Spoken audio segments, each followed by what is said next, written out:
Hi everyone! Every year I discover a large number of new tomatoes, and among them there are indeed many delicious and productive varieties. But there are also those that for various reasons I will not repeat. Perhaps in other conditions they are capable of more, and there will be those who have these varieties will even be among the favorites, but I rely on my personal experience and be guided solely by my own impressions of these varieties. Well, let's talk about them. Tomato Express is on its way. Take your seats, we're getting started.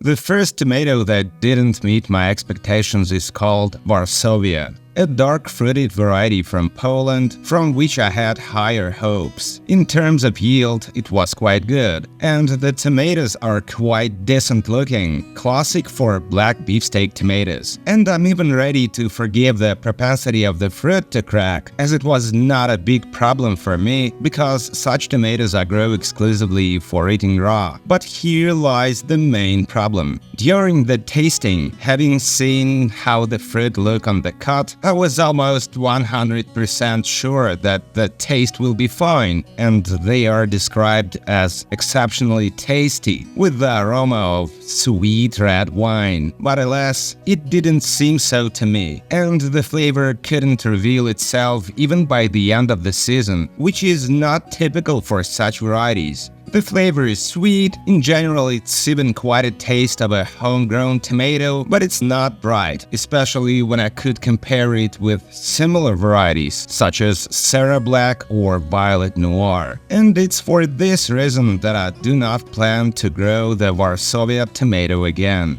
As well as the next variety from the United States, which is called Kentucky Beefsteak. In this case, I will not be so adamant because it has its own good qualities: strong stems, great growth vigor, and of course, large fruits. Although there were not a lot of them on the bunches, the size made up for it. The variety is even a prize winner of many tomato exhibitions, so here I'm also ready to believe that it just doesn't suit my conditions. The weight of the fruit is declared from 14 to 18 ounces or 400 to 500 grams, but I had them much bigger, and they weighed more than 1 pound and 12 ounces or 800 grams. Probably it was even the largest fruited variety of the season. The cut is very pretty, solid tomato flesh with few seeds, and personally it reminded me very much of a ripe pineapple. The flavor is sweet, but without any frills, although when you look at them you can't say so. And also they seemed to me not juicy enough, with the predominance of dry flesh. I have a mixed impression of the variety, and if Kentucky Beefsteak proved to be better for you, be sure to write about it in the comments. Next comes a tomato that was recommended to me by my subscribers as very early ripening and with good flavor for such varieties called Betalux. It's a classic dense red tomato with a rounded shape from Poland. The plants are not tall, about 2 inches or 50 centimeters, and do not require pruning. And now, fact number 1. I didn't get it early at all. I began to collect the first ripe tomatoes only in August, which is very strange for such a low-growing variety. Although I'll not argue, they are quite pretty, such red balloons of rich color.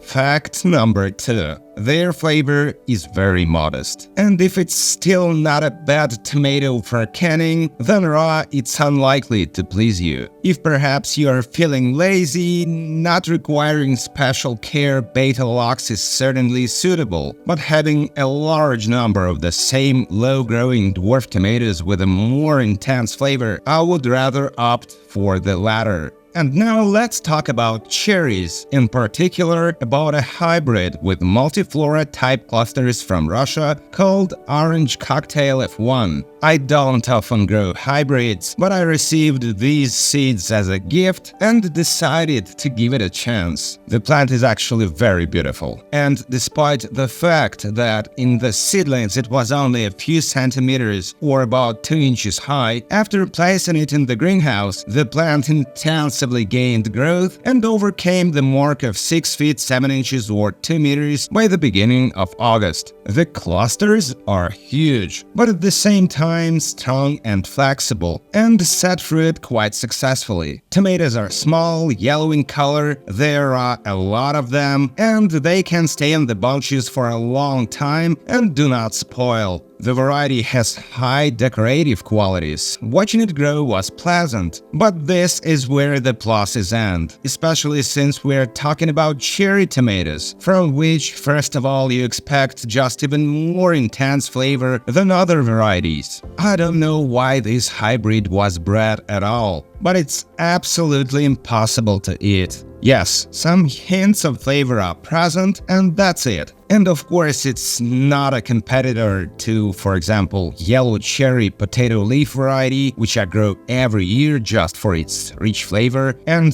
on the yield it's absolutely fine. It's a pity, but what can I do? I haven't found any use for these tomatoes, and I can confidently say that I grew Orange Cocktail F1 for the first and the last time.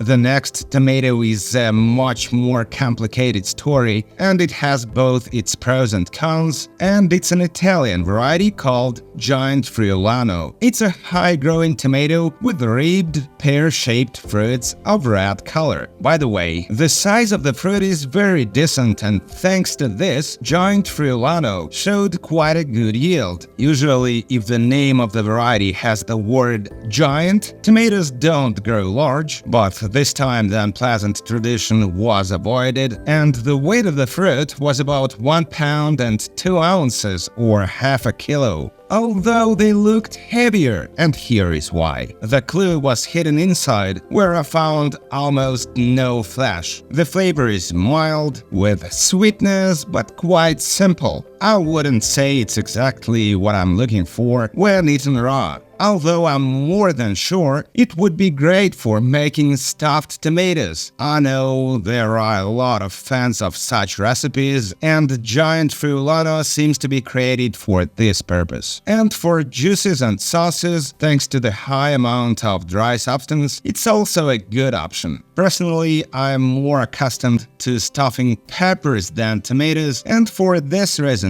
I'll not repeat Giante Friulano.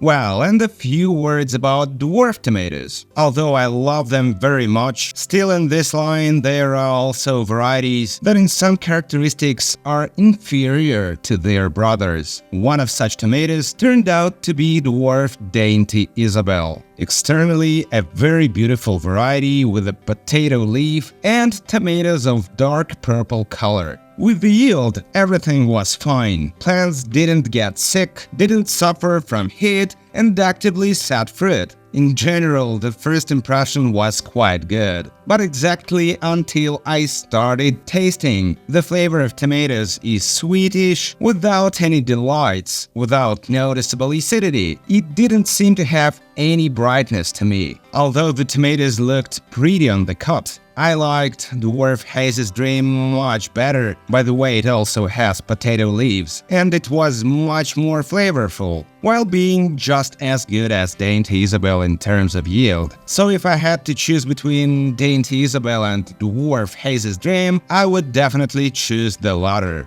And one more dwarf tomato that couldn't please me is called Sweet Adelaide. Plants are strong and sturdy, about 3 feet or 90 centimeters high, with large fruits of red color. Thanks to that, its yield was quite good, but as in the case of Dainty Isabel, the flavor spoiled the whole impression. It was only slightly better. I still managed to find some sweetness and acidity, but not in the amount I'm used to when talking about tasty tomatoes. Dwarf Sweet Adelaide went on tomato products and never made its way to a salad. In general, the release of this variety as part of the Dwarf Tomato project has its own complicated history, so now I understand why Patrina herself considers it a rather mediocre tomato. And as you understand, I will not try Dwarf Sweet Adelaide again either. This was my story about varieties that failed to please me. If you had a good experience of growing these varieties, be sure to write in the comments, because in different conditions, tomatoes can show completely different results. And don't forget to share your unlucky experience. Let's help each other avoid mistakes when choosing varieties for planting. Thanks for watching, and of course, love tomatoes, grow tomatoes. This is the Lucky Garden channel, and see you soon.